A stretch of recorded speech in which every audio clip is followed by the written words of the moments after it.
Alors bonsoir, on va d'abord réciter la prière. Seigneur, éclaire-nous, donne-nous la sagesse et le discernement, afin que nous prenions des décisions justes et équitables pour le bien commun, l'épanouissement et le bien-être de notre collectivité. Amen.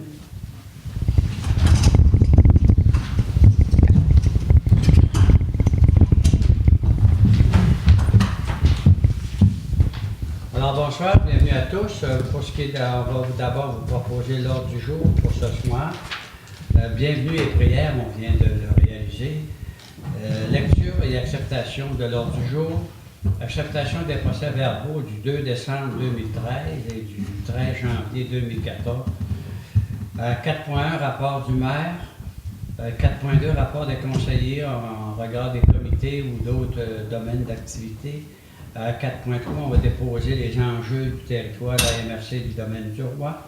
4.4, Madame la directrice générale va déposer les indicateurs de gestion. 5.1, on va accepter les comptes pour le mois de janvier. Il va y avoir deux éléments à accepter. 6, correspondance. 7, période de questions. 8, on va adopter une résolution afin d'indexer la rémunération des élus.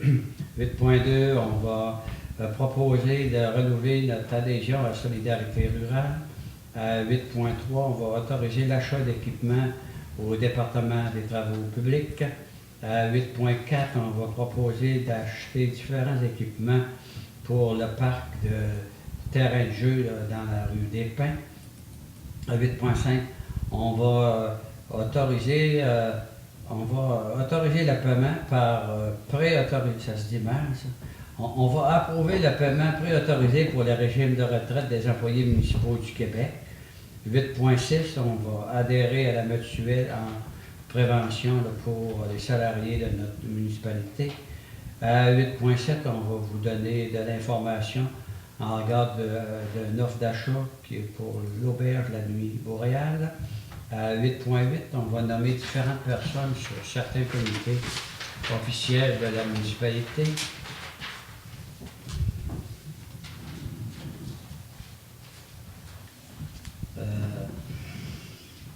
Les biens municipaux, l'entrepôt, c'est correct. Donc, à 10.1, ministère des Transports du Québec, on va faire la demande pour notre subvention annuelle pour le chemin double vocation, c'est-à-dire Laurent-Saint-Joseph, puis l'avenue Desjardins. À 10.2, on va autoriser l'utilisation de la voie publique pour les nouveaux volants pour la parade annuelle. À 11.1, on va amender la résolution 2013-12-257 intitulée « Déphosphatation des étangs à la station d'épuration, programme d'infrastructure Québec municipalité, infrastructure d'aqueduc et d'égouts, autorisation de demande de subvention ». Alors, il y a un ajout à faire à la résolution.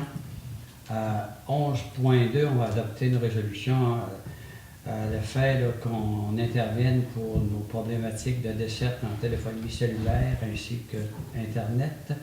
11.3, on va autoriser des honoraires supplémentaires pour la surveillance de chantier pour le système de production d'eau potable. 13.1, on va appuyer la demande d'un contribuable. On aurait quelque chose à... Pardon? Ah, j'en ai oublié un, oui. 11.4, on va autoriser la participation de notre inspecteur municipal à une formation pour les eaux usées plus déphosphatation. 13.1, donc on va appuyer la demande d'un de nos contribuables pour aliéner une partie du lot 4 594 894.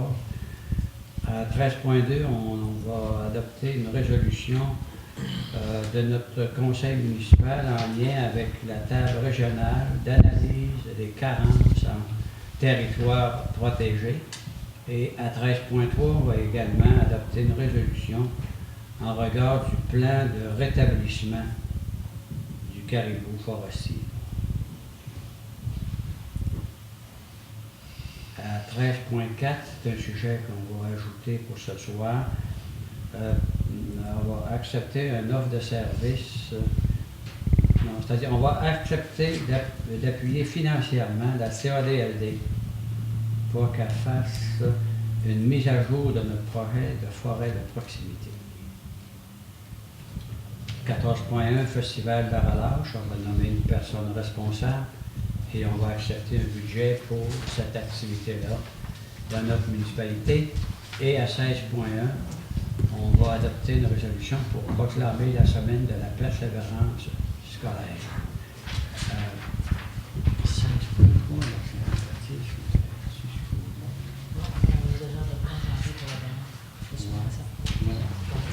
puis l'aide financière. J'avais une interrogation. Bonsoir dans la salle. Donc, à ce moment ici, on pourrait adopter une résolution à l'effet. Non, ça prendra une proposition pour accepter l'ordre du jour. M. Vaillant-Jean. Je vais l'appuyer. M. Perron. OK, alors, vous avez devant vous deux procès-verbaux à adopter.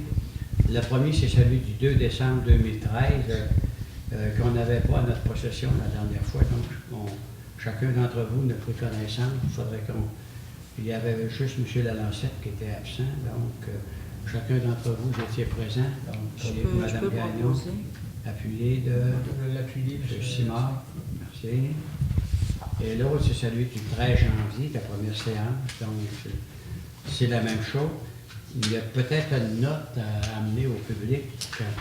Au niveau des dépenses incompressibles, on avait une proposition, là, il y avait comme une coquille dans l'addition de 20 000 $. Fait que le montant est de... 1 319 845, c'est le remboursement des taxes de la résidence dorée que j'avais ajouté par après. Puis le montant, c'est 20 000 $ qu'on rembourse en taxes, qui n'était pas inclus dans le 1 200 000. Je ne me rappelle plus du montant exact que j'avais. De 1 200 000. 284. Ouais, l'idée, c'est parce que comme on donne un crédit de taxe à la résidence dorée, c'est l'équivalent d'une subvention qu'on ne l'avait pas mis dans la liste. Fait que vu qu'au public, on ne l'avait pas mentionné, j'ai pris, et pour être sûr qu'on est bien transparent, Mme Gagnon a fait la correction, c'est prévu comme ça aussi au code municipal, une coquille administrative, je ne suis pas nécessaire de repasser tout le procès verbal pour autant. Donc, ça prendrait une proposition pour accepter le procès verbal. M. Beau, M. Perron. Exact. Le rapport du maire, sommairement, j'ai passé une grande partie du mois à essayer de maintenir puis de faire donner un avenir à Forêt Modèle. C'est un projet pour lequel on est très concerné. Fait que je me suis un peu libéré de mon quotidien. Mais sommairement, quand même, on a eu plusieurs activités, soit moi ou d'autres avec des membres du conseil. Fait que le 9 janvier, on a eu une rencontre avec la CADLD dans le but d'élaborer une stratégie pour qu'on puisse se départir de l'auberge durant l'année 2014 parce qu'on voulait réduire le budget à ce niveau-là. 14 janvier, donc, j'ai commencé la tournée de Forêt Modèle et dans l'après-midi, on a eu une réunion avec la coopérative de la Rivière-au-Saumon aussi, la CADLD, dans le but de voir quelle serait la stratégie qu'on pourrait mettre de l'avant pour relancer la filière feuillue à la dorée. Vous savez qu'il y a quelques années, on avait l'usine Siri-Poirier. C'était en 2005, je pense qu'elle a été incendiée. Fait qu'on a eu une réunion, voir comment est-ce qu'on pourrait relancer là, ce projet-là. On avait fait une tentative en 2008, donc on a eu une réunion à ce niveau-là. M. Simard pourrait peut-être vous donner plus de détails tout à l'heure. Ensuite, parmi les autres éléments importants, toutes les maires du comté de Roberval, on a eu une séance extraordinaire à Mistassini, le 22 janvier.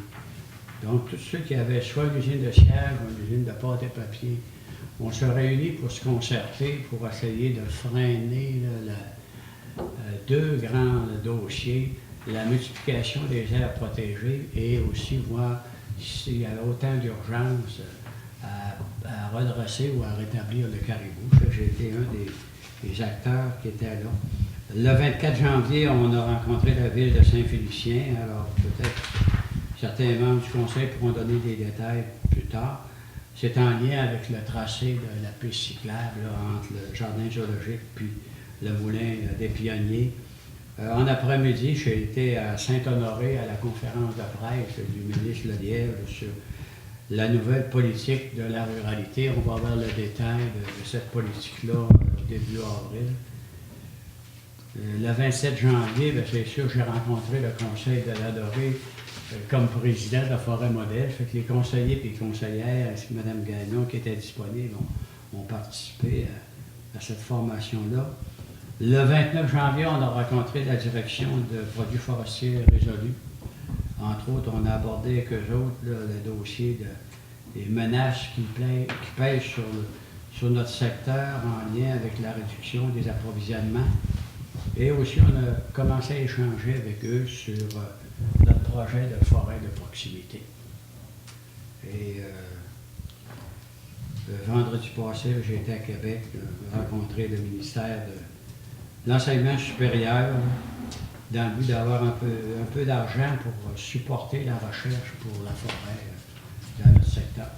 Fait que ça complète pour le mois de janvier.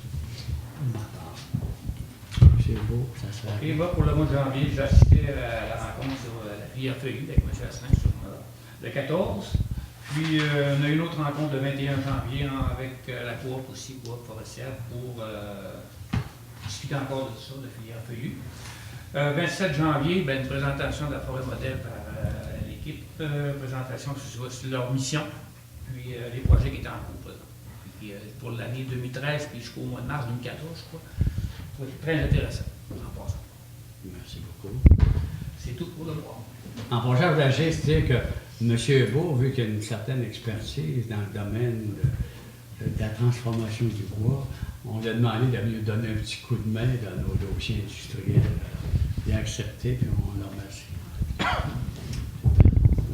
Oui, moi j'ai eu un mois de janvier assez tranquille. Là. J'ai eu une rencontre du complexe sportif, puis quelques visites au bureau là, pour les activités de promère, dans le suivi des factures, puis j'ai pas eu rien de spécial.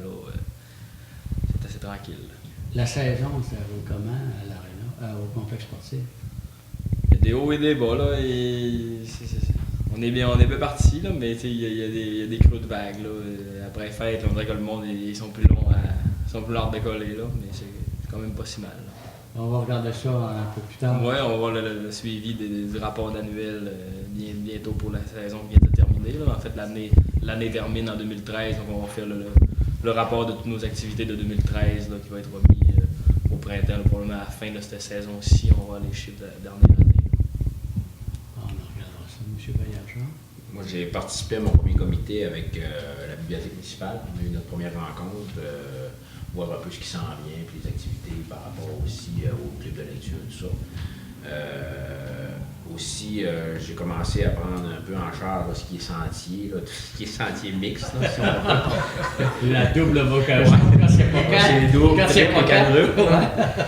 non, c'est ça, on a rencontré les intervenants du milieu. J'avais les Louisinois rencontrés, ainsi que le club de snow. Et ça avance, là, les projets vont s'emboîter un dans l'autre, puis tout va fonctionner, je suis pas inquiet. Bon, bravo. M. Simard. Oui, c'est ça, merci. Moi, j'ai eu des rencontres de la CADLD, Corporation d'aménagement et de développement de la Dorée, conseil d'administration, rencontre régulière. Ensuite, j'ai assisté à une rencontre au Moulin des Pionniers en tant que représentant de la municipalité pour vous dire que le Moulin va dévoiler ses chiffres en assemblée générale et on fait une bonne saison au niveau de la fréquentation et une bonne saison au niveau financier aussi. Donc, j'en dis pas plus, vous viendrez à l'assemblée générale, ça va être publicisé publiquement, vous viendrez faire un tour.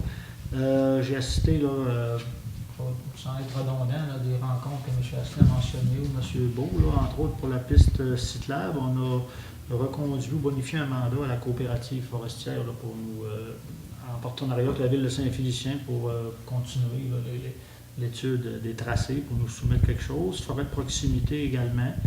J'ai assisté, on a avancé là-dedans aussi.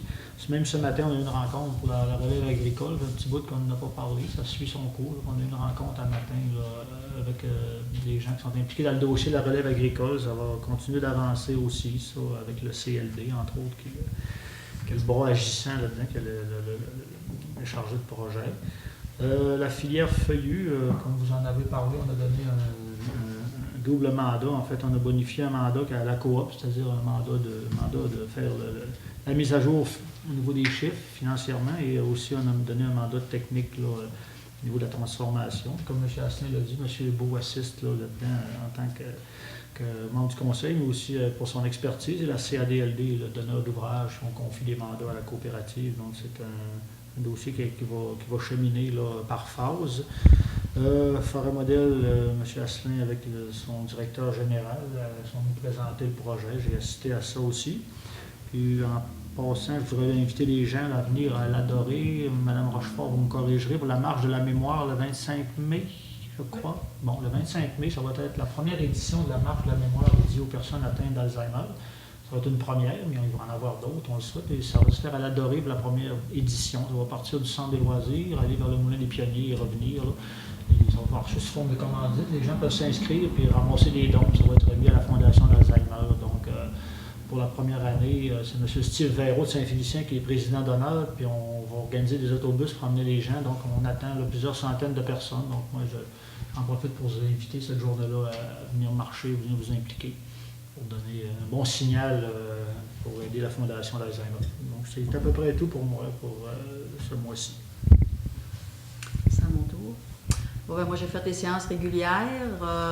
J'ai assisté à la présentation de la Forêt Modèle. Ça m'a appris certaines choses.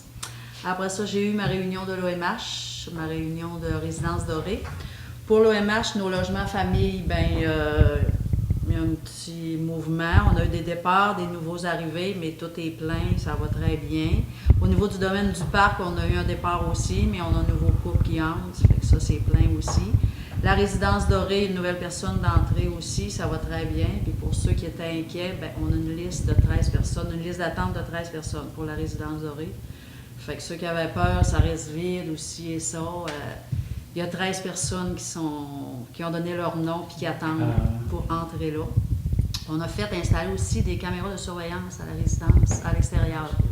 Parce qu'il y a eu du vandalisme un peu, ça fait que là, on a mis caméra de surveillance, ça fait que, avis aux intéressés, là. Si vous voulez passer à la TV, là. Si vous voulez passer à la TV, Si là, faire une carrière, là. Présentez-vous là, il n'y aura pas de problème. Ensuite de ça, ça fait pas mal le tour, je pense. Ah, on a une activité en fin de semaine aussi, le snowcross, venez en grand nombre. Belle activité. Sur 2 jours. Sur 2 jours, c'est ça, samedi et dimanche. Fait que ça serait tout pour moi. Cette activité pour la caméra de surveillance, là, Mme Dallaire est capable d'y voir à distance de chez elle via Internet. Donc, s'il y a quelque chose que le gardien de nuit entend bouger, il peut appeler Mme Dallaire, elle ouvre son ordinateur à sa résidence, puis elle peut aller voir sur les caméras pour voir s'il y a quelque chose, puis rappeler à la résidence. Donc, ça va sécuriser nos résidents. Les personnes âgées sont bien. On sécure, on dit, bon, c'est surveillé, c'est bien fait. C'est bien fait, c'est une nouvelle technologie. Je vais en profiter pour commenter à Mme Gagnon. Quand on a décidé de faire la résidence dorée, il y avait pas mal de personnes qui trouvaient que c'était un projet qui était à risque. On a même trouvé de revendiquer beaucoup parce qu'on nous avait dit à l'époque, vous avez 2 logements de vacants dans les HLM, imaginez-vous votre résidence, ça va être à moitié vide, etc. Et voyez-vous, là, on a une mise à l'ordre de 13. Puis je ne l'ai pas mentionné tantôt, mais on vient de rencontrer M. Trottier, puis on lui a parlé de notre projet pour le foyer. Là, donc, c'est un dossier à suivre, puis on a la même conviction que cet établissement-là va être aussi utile que celui qu'à l'époque était supposément douteux pour la résidence dorée. Ça va être la résidence dorée 2. Avec une autre vocation. Je pourrais ajouter quelque chose suite à ce qui s'est passé à l'île verte. C'est ça, l'île verte? Oui. Moi, je voudrais juste dire qu'en tant que membre du conseil d'administration de la résidence dorée, il y a 5 gicleurs par appartement. Donc, on est en pleine sécurité pour ceux qui s'interrogeaient. Là, c'est construit aux normes. Puis les inspections ont été faites aussi. Oui, tout donc est beau. c'est malheureux qu'est-ce qui est arrivé, mais en ce qui concerne la résidence dorée, il y a 5 gicleurs par appartement sur un étage. Donc, je pense que nos résidents sont en sécurité. Alors, donc, merci à tous pour votre contribution à l'activité politique, économique, sociale et communautaire pour le mois de janvier. Dans ce moment ici, je vais déposer l'ordre du jour ainsi que les conclusions pour le territoire de la MRC Domaine du Roi. Madame Gagnon, vous avez le rapport de temps pour des employés pour l'année 2014 que vous déposez, l'énergie et Le déneigement. le déneigement, le nombre d'heures. On est à le nombre de voyages de neige aussi. OK. Puis les permis, ben, j'imagine que pas pire. On a un dans le mois de janvier, malgré le froid. La construction est commencée, donc merci pour ces informations de gestion-là. Donc, on va passer à 5.1, acceptation des comptes. Alors, le premier document qui est une vingtaine de pages.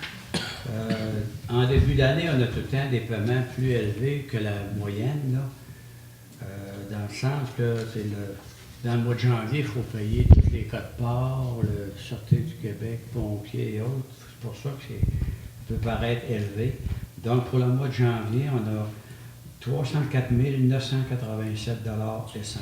Après la récupération des taxes, 292 307 et 31. On prendra une proposition.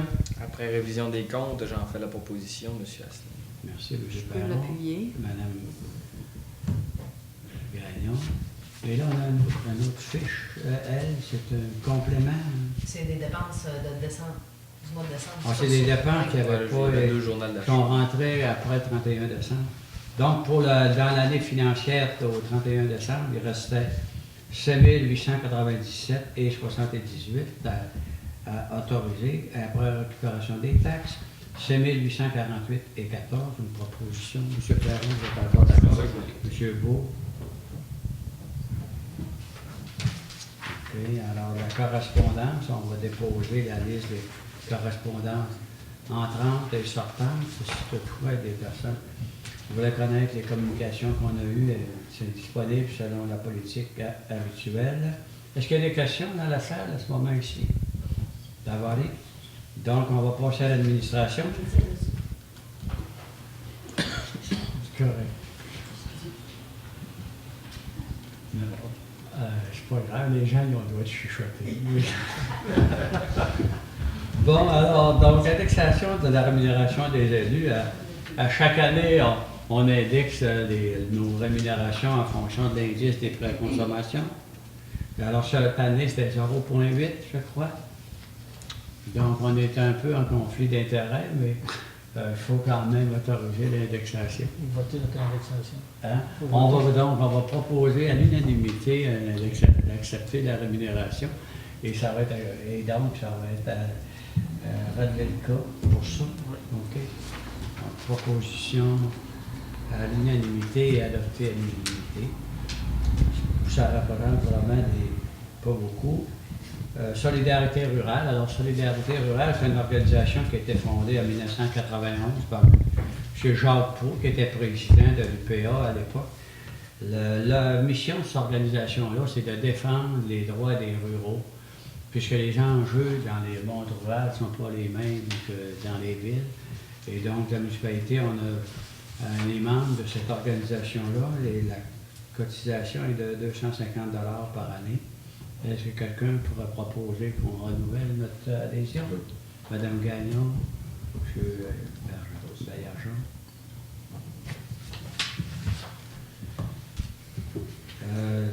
Donc, on a différents équipements achetés qui étaient planifiés au budget pour les travaux publics. Pouvez-vous nous faire le détail? Oui. Ainsi que la procédure qu'on a prise pour prendre notre décision. On est allé chercher 2 soumissions concernant un ventilateur là, pour travailler en espace clos. Le plus bas soumissionnaire, pour selon ce qu'on avait besoin, un ventilateur 10 pouces, c'était Aclen, au montant de 2 359,99 plus taxes. Hein? Est-ce que vous avez besoin de savoir les autres soumissionnaires? Non, l'idée sur ce ventilateur-là, il est exigé par la CSST quand on travaille dans un vase clos. En espace clos. Un espace clos, c'est ça. D'abord, et l'autre. Puis, concernant les outils que les travaux publics ont besoin, il y a une scie à béton, puis un compacteur qui était désuet. Pour les 2 items, ça s'élève à 3 545 $. Donc, on va adopter une proposition pour acheter les 3 équipements-là, montant de 5 904,99 plus les taxes applicables. M. Garambeau. Je vais l'appuyer. M. Simard. Ça va. Dans le budget aussi, au niveau de la qualité de la vie des citoyens, particulièrement les enfants, on a décidé de mettre en place un espace de jeu sur la rue des Pins, faire un parc. Et à ce moment-ci, il y avait un équipement qui était en spécial, même si le projet commençait un peu plus tard. Ça nous permettait une économie importante, fait qu'on pourrait autoriser l'achat. C'est combien déjà? 8 265 plus taxes. Il s'agit de... C'est surtout des équipements comme des balançoires, des bascules, des sièges là, pour les plus jeunes, les bébés. C'est vraiment des équipements dans le terrain de jeu. Donc, on va installer ça au terrain de jeu à l'été pour que les jeunes puissent s'amuser dans ce quartier-là. Il y a quand même pas mal d'enfants. On l'avait prévu au budget, mais là, comme on a un escompte, on l'arrête, on fait une économie importante. Donc, qui propose? Proposé. M. Baillargeon? Je vais l'appuyer. Oui, M. Perron. Parlant de jeunes enfants. Et un peu plus tard, on vous donnera le détail, là, puis on viendrait voir ça au mois de mai-juin. 8.5, en fait, il s'agit d'autoriser que les retenues à la source soient faites directement à la caisse là, pour ce qui est là, de l'autorisation des paiements en faveur du régime de retraite des employés municipaux du Québec. Donc, au lieu de faire les retraits à la paie, ça va être retiré directement là, par préautorisation. Il faut adopter une résolution. On va faire la proposition. M. Simard, Mme Gagnon. Ça, c'est une procédure. L'autre aussi, c'est une forme de procédure. C'est qu'en fait, les petites organisations comme une municipalité, on ne peut pas avoir de conseiller en relation de travail ou en sécurité industrielle ou en ressources humaines.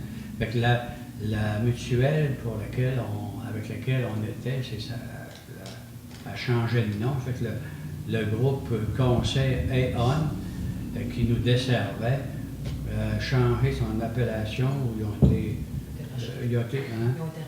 ont été rachetés par un autre groupe, et donc il faut modifier notre adhésion.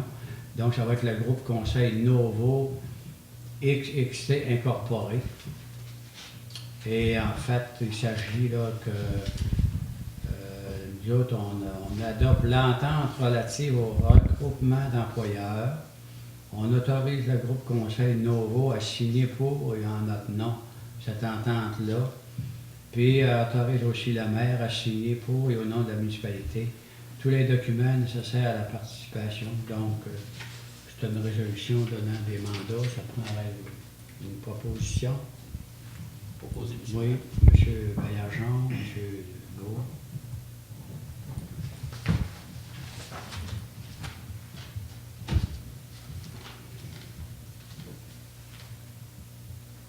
Alors, M. Simon, on a parlé tout à l'heure à 8.7, c'est un point d'information. Il y a environ 5 ans, d'avant les difficultés que rencontrait le moulin des Pionniers, incluant l'auberge, on avait fermé l'auberge, puis on avait fermé le Grand Camp, on avait éliminé toutes les fonctions, là, hébergement et restauration. Parce qu'on s'est aperçu qu'à ce moment-là, que l'hébergement et la restauration étaient un facteur de déficit constant. Depuis ce temps-là, le Moulin des Pionniers, on a créé une structure qui s'appelle le Moulin des Pionniers. Le Moulin des Pionniers, dans son offre de service patrimonial, n'a pas besoin d'un auberge comme tel. On l'avait gardé en attendant de faire tout le plan de relance puis de réingénierie du Moulin des Pionniers qui s'est complété l'année passée. Ça comprenait un accueil. Fait que là, avant, l'auberge, elle servait d'accueil. C'était un pavillon, même en 98, c'était un pavillon qu'on avait récupéré là, en faillite du Moulin à l'eau à l'époque. Donc, il avait été converti en auberge pour fin du moulin dans ce temps-là. Sauf que depuis 3 ans, on a tenté de relancer l'auberge, on l'a donné en concession, on a demandé des propositions de partenariat de toutes sortes.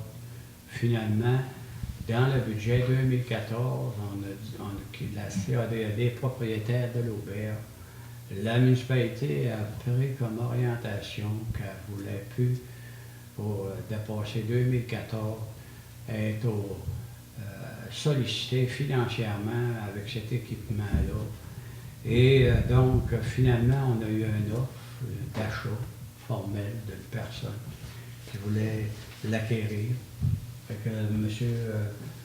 Simard, qui est le président de la CADLD, son conseil d'administration, ils ont accepté l'offre.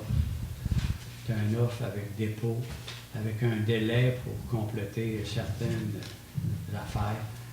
Quand on avait vendu l'auberge à la CADLD, on l'avait vendu 1 $ à l'époque, pour permettre d'avoir une aide financière du gouvernement fédéral, puis la convertir en auberge.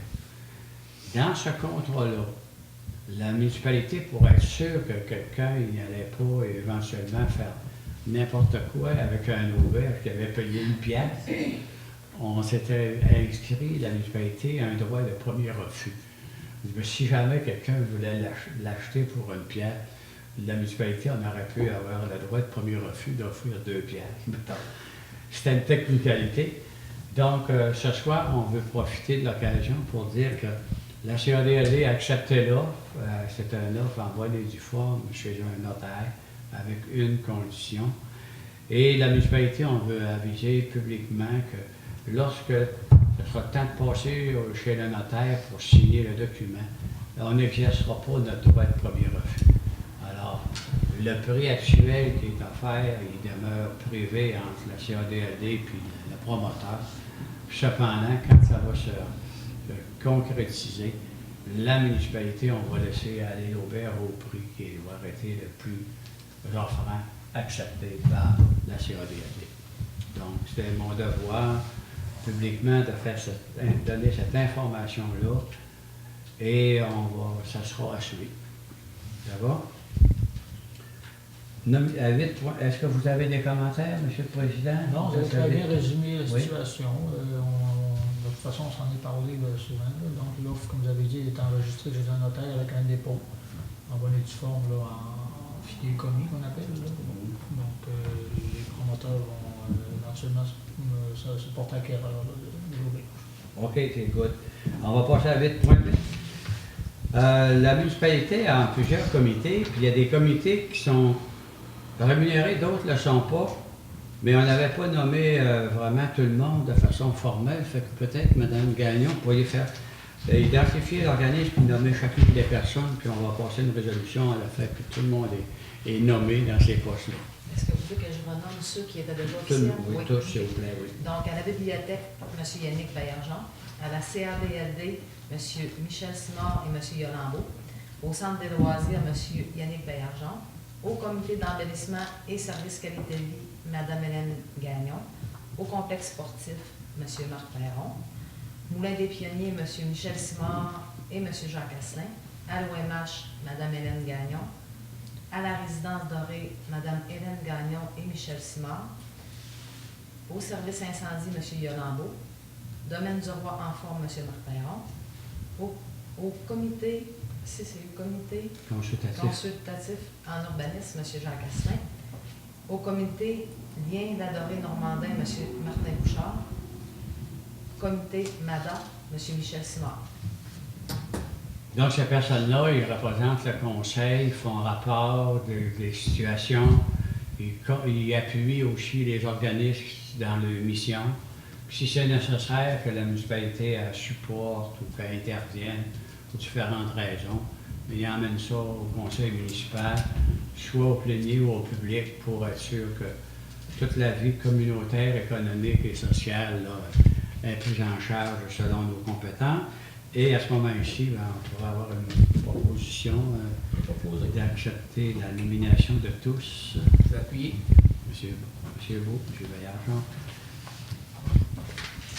Et c'est pour ça qu'on fait une ronde. Là, au début du conseil, des fois, on peut peut-être bien faire un petit peu de redondance, là, mais éventuellement, là, tout le monde va être nommé. Fait qu'on va limiter nos interventions à chacun de nos juridictions. Ben, ce soir, je m'aperçus que j'ai fait un peu de redondance. Ça arrive, hein? OK, donc c'est correct pour ça. Ministère des Transports, subvention double vocation. En fait, vous savez qu'à partir de la route d'Avranches-Ouest, aller jusqu'au pont de Normandin, la route est fortement sollicitée. On appelle ça également une route à double vocation. Alors, chaque année, le ministère donne une petite subvention pour nous aider à faire l'entretien. C'est ça, donc, peux-tu donner un petit peu de détails sur les montants qu'on demande, puis... La subvention, c'est un petit peu plus que 10 000 qu'on reçoit là, en 2 versements durant l'année. OK, donc on n'a pas de détails comment ils payent au kilomètre? Non, on va recevoir une confirmation officielle. Ah, OK, good. Fait qu'en fait, là, juste pour résumer, là, vous avez l'avenue des Jardins, il y a 2,4 km. Est-ce que ça va? Si je le fais ou si vous voulez le faire? Vous le savez? Moi, je voulais laisser. Je voulais que ça soit vous, parce que. Je commence à avoir la voix enrouée. OK, donc, sur l'avenue des Jardins, il y a une longueur de 2,4 km. Alors, chaque année, là, il passe en bois brut 12 648 voyages de camions. Après ça, du boissier, 8 234. Ça, c'est l'avenue des Jardins, là, seulement. La Saint-Joseph-Nord, sur 8,2 km, il passe 10 362 voyages de copeaux, puis 16 220 voyages de boissiers. Puis l'avenue des Jardins, ouest, sur 3,1 km, c'est surtout du bois brut, c'est le bout qui vient de la branche ouest. 4 790 voyages par année. Donc, tout ça, nous, on pense que on demande, la subvention n'est jamais au bon niveau, mais on la demande pour ça. On pense que c'est pas aux citoyens d'adorer de payer pour tout ça, bien qu'on est bien content d'avoir une usine. Ça prendrait une résolution pour qu'on demande l'aide financière au gouvernement. Madame Gagnon, appuyez M. Perron. Et les lourds volants, autorisation d'utiliser la voie publique. Alors, chaque année, naturellement, on a le Festival des camionneurs et la parade. Donc, cette année, elle va être le 28 juin 2014. Il faut donc adopter une résolution, le fait qu'on autorise Monsieur Gaillargeon, ça va? Appuyer de... Appuyer. Monsieur Simard. Ensuite, déphosphatation des étangs. On a adopté une résolution le 23... En décembre, la résolution 2013-12-257, mais là, il faut rajouter un élément, pour ça qu'il faut amender, ajouter le texte suivant. La municipalité de la Dorée s'engage à payer sa part des coûts admissibles et des coûts d'exploitation continue du projet. Ça veut dire que même qu'on fasse le projet, il va y avoir de l'argent que les contribuables vont devoir mettre dans le projet. Une fois que le projet va être complété, on s'engage à l'entretenir. Donc, ça prendra quelqu'un pour proposer l'amendement, M. Vaux. Oui, je vais proposer. Appuyé de... Je vais l'appuyer. M. Perron. De 7 en téléphonie cellulaire. Alors, M. Baillargeon travaille dans le moment pour trouver une solution à ce problème-là, mais en même temps, nous, le Conseil, on voudrait adopter une résolution plus générale parce que très souvent, on parle des problèmes de téléphone cellulaire puis d'Internet, mais on localise tout le temps qu'à une place. La Bouchette, ou non, Saint-André, ou un autre affaire. Et c'est... nous, on a adhéré au régime, au réseau de fibre optique que le Québec branché, là, 5 ou 6 ans. On a capitalisé au moins 16 000 $ pour avoir ces équipements-là. Et tout ce qui est périphérique à ça, que ce soit le téléphone cellulaire ou Internet, c'est un dossier qui a été traité à la MRC du domaine du Roi. En plus, ces deux dossiers-là, il y a un comité spécial à la CRE qui se peut s'occuper des problèmes de desserte cellulaire, pas à la Dorée ou à la Couchette, sur tout l'ensemble du territoire. Et nous, on a observé que régulièrement, quand on parle de problématiques, on oublie de parler de la 167, dans le sens que nous aussi, On est la route vers le nord, puis les gens qui arrivent de Montréal, quand ils passent ici, ils aimeraient bien avoir le cellulaire. Puis maintenant, avec les tablettes puis les téléphones portables, souvent tu as accès aussi à Internet de façon indirecte. Fait qu'on veut adopter une résolution à l'effet que notre dossier n'est pas porté uniquement par notre conseiller spécial. C'est ça, puis je voudrais apporter une précision là-dessus, c'est qu'en ce moment, comme c'est là, la CRE a un projet pour ce qui est d'une partie de la région. Mais nous, ce qu'on veut, c'est vraiment être englobé dans ce projet-là pour qu'il puisse avoir une couverture étendue, justement, une meilleure couverture, parce qu'on est comme couvert juste à moitié. Là. Fait que ça serait vraiment de nous englober dans ce projet-là pour pouvoir nous couvrir à grandeur. Même vers le début du père des cheveux comme aussi. C'est ça. Puis l'important, c'est qu'on ne traite pas les dossiers à la pièce. Mais globalement, c'est que ça donne de revendiquer qu'on fait partie d'une région. Si à trois fois qu'il y a un problème, la dorée, on n'est pas marqué. Alors, c'est un peu ça. Oui. Donc, dans le fond, on va adopter une résolution dans ce sens-là. Est-ce que vous en faites une proposition, M. Veillard? C'est sûr. Olivier de...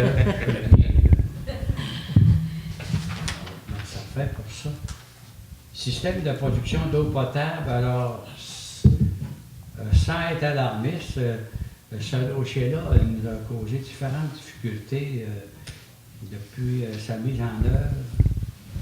Cependant, on est sur le point de compléter le dossier. Qu'est-ce qui arrive? C'est qu'on a un équipement qui a été livré ici, puis il ne correspondait pas aux exigences en termes de génie civil et mécanique. On a refusé sa livraison, puis on l'a retourné pour qu'il soit mis à niveau selon les performances qu'on était obligé d'avoir ici. Et donc, le contrat général a été donné à Unibec. Le sous-traitant, Tuyomec, est en train, avec d'autres personnels, est en train de mettre à jour tous les équipements pour que ce soit performant selon les normes. Et nous, comme on ne veut pas avoir de problématiques, on a demandé à des ingénieurs de Cégertec qui avaient le mandat d'installer ça, de superviser la mise à niveau et les ajustements qu'il y a à faire en atelier, de telle sorte que quand ils vont nous le livrer, il va être opérationnel, puis il va être performant et ça va fonctionner.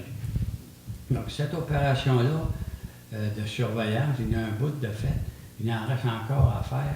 C'est à quel endroit que ça se fait, ça? Bien, il va y avoir une partie qui va être faite en usine au Saguenay chez Thiomet.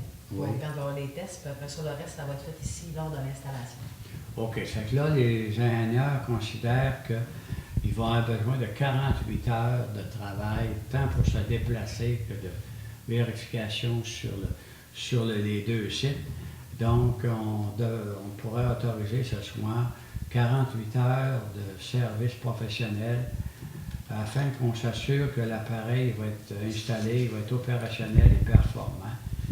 Et donc, on autoriserait 48 heures à 80,75 $ pour un total de 3 876 plus les frais de déplacement et les taxes applicables. Vous avez donc avec vous l'ensemble de toutes les activités de surveillance qui ont été réalisées, à où, l'adresse, etc. Et donc, c'est pour compléter le travail que ça prend cet investissement-là. Une proposition pour accepter le mandat supplémentaire. Je peux proposer. Madame Gagnon, merci. Appuyé de Pivot. La règle est relativement simple, c'est que ça prend des personnes compétentes puis certifiées, sinon, si on arrive pour opérer cet équipement-là puis il ne fonctionne pas, on a fait ces investissements-là pour rien. À 13,1, donc, on a un contribuable qui... pardon? 11,4. 11,4. Ah oui, c'est vrai. Parce que je suivais avec mon dossier papier. Donc, parmi les responsabilités que la municipalité a là, c'est celle de former ses employés pour qu'ils puissent accomplir adéquatement leurs tâches.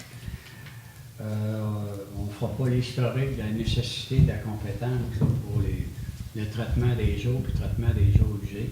Fait qu'à ce moment ici, on serait tenu de former notre inspecteur municipal dans les eaux usées, plus les systèmes de déphosphatation en raison de notre projet dont on a parlé tout à l'heure.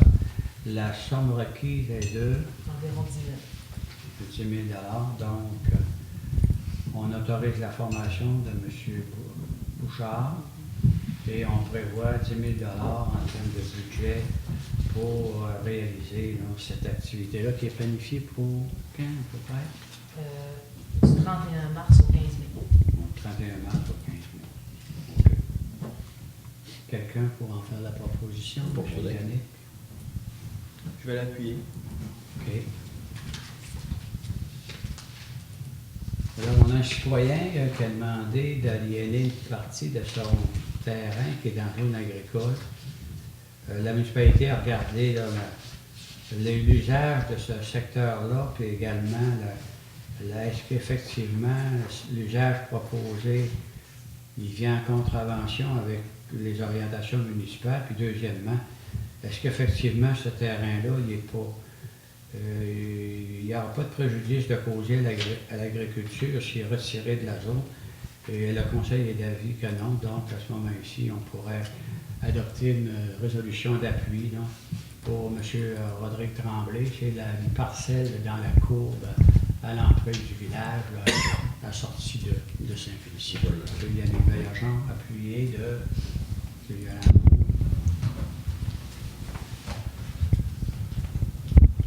Table régionale d'analyse des carences en territoire protégé. Alors, rapidement là-dessus, en fait, vous êtes certainement au courant des débats qu'il y a eu récemment concernant les aires protégées.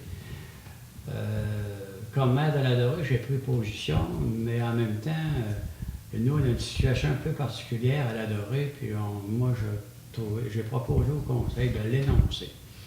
Alors, premièrement, à la Dorée, on est au confin de l'arrière-pays. Dans notre municipalité, on a 4460 km² qui est constitué de la réserve faunique de la Chamouchouane. Quand on pense que la MRC du domaine du Roi, au total, est 18 000 km² et que la Dorée, on est une petite municipalité de 280 km². Dans notre 280 km², il y a 139 km² qui est constitué de la réserve faunique, incluant 6 territoires de trappe. Ensuite, il y a 8 ans maintenant, il a été décrété dans la saga là, de l'Hydro-Québec pour pas qu'il y ait d'hydroélectricité sur la Chamouchouane. L'Hydro-Québec engloutit 31 millions de travaux préliminaires pour ces dossiers-là. L'aboutissement de cette saga-là a fait en sorte qu'il y a une réserve aquatique de constituer. La réserve aquatique à 165 km².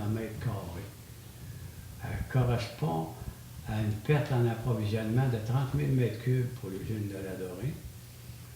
Donc, en plus, dans notre environnement immédiat, dans un rayon de 150 km, il y a des chalets, il y a des abris d'orignaux, il y a des refuges pour les animaux un peu partout. Il y a des lacs, etc. Fait que nous, à la Dorée, à l'instar de toutes les autres mers qui ont des scieries ou des usines de pâte et papier,